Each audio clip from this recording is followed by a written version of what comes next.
It's the first day of APF, the UK's biggest timber and trees festival, and we've made our way down to the Farma stand where I'm joined by Tom. Tom, how does it feel to be at APF? It's always good to be back. There's a bit of a buzz around, I think. People wait for it. Always look forward to it. You can tell on the phone on the months up to APF, people will come and see you there or come and have a look there. So it's good to finally get here and meet the people who you've been speaking to for the past 2 or 3 months. And you've brought a lot to the stand, one thing behind us which we'll get to in a wee second, but on the stand what can people see apart from what's behind us? Well, we've basically this year we've been lucky with everything we've brought has been sold, so we've had a good range to bring just at a decent sort of late summer. So we started right at the bottom this time. We're gone with the 6, the 9, 12, 14 up to the biggest one we do, the 17. So we've the full range here. Okay, and full range and also what's behind us, which people won't have, can certainly notice as they're watching this. What is this behind us? This is our new folder, LF8, which I'm sure some people have seen now. This is the first one in the UK. This is number 3 to be produced. The other 2s have been the protos and test machines, demo machines. I think you saw the first one yourself. This is the first one in the UK, and pretty much it's debut exhibition, so it's good to have it here in the UK and not other places. Yeah, and as you say, we were lucky enough to come and see it in Estonia, the very first one, but for people that don't know the LF8 story, what's the story behind it? The LF8 was born many years ago from my old boss, sadly, Leif, who is no longer with us. He had this dream of a mid-size, affordable, compact forwarder.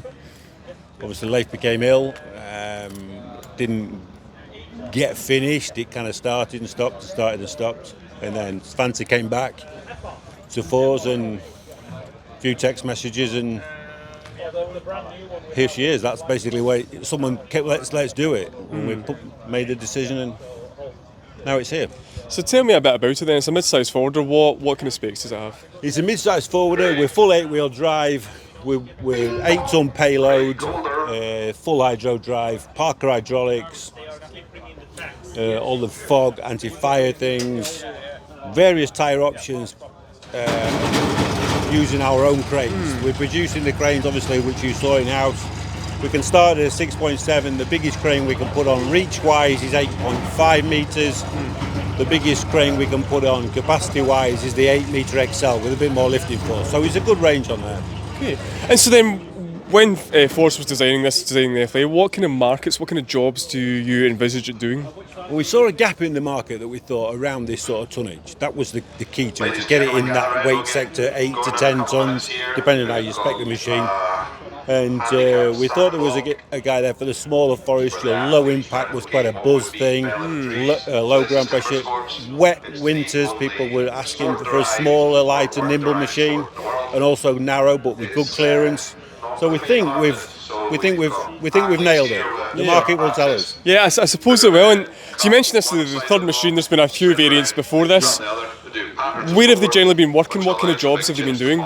Mainly on thinnings, and up in Northern Europe in some wet conditions. The first one was obviously a real proto. We tested it. The second one is just running drive hours, just to try and get as many sensible working hours on it, iron out a few issues. And this is like the first, I'm not going to say serial production, but it's there or thereabouts now. And so in the UK, as you say, this is the first one we've seen in the UK. What's demand been like for it? Demand has been good. When we first launched it 18 months ago or whatever, the phone rang. But obviously it takes a bit of time to get it through. You guys marketing it has been a big thing. It's made the phone ring. But so far the demand has been a little bit better than we initially thought, for the UK anyway. And you mentioned this is the third one, and you say it's slightly different from the first iteration that we saw. What's changed in that time? What have you maybe improved that you've learned? Mainly we've shortened the front down a little bit. We're not so long. We've made some just perhaps more pleasing to the eye, I think, from the original prototype one. Some software changes, a little bit more advanced hydraulics, gear ratios, just different things from using the original 2, the original 1 really, that we think we can improve, and there will be more improvements. That's just how it is. There will be things, I guess. And so then, when can people that come to the show and maybe beyond, when can they expect to potentially see this actually working in the forest and get their hands on it? These will be working up in Northern Europe as of now and next week. This one goes back to Sweden on Monday. We're quoting delivery time at the minute, to be realistic, around 9 months until we get into full scale production. I think there's 7 or 8 machines sold now. So we've got to produce those, and then they'll go into Northern Europe, Sweden, places like that, Finland, I believe, and then hopefully UK around that. If we said 1 year maximum, we should have 1 or 2 working. Perfect. That's the plan. That's the plan. I think we're all excited to see it. I guess then maybe just lastly, there are a lot of machines of similar ilk at the show and other shows, but this is Farmer's first one. But what do you think maybe sets this apart from others?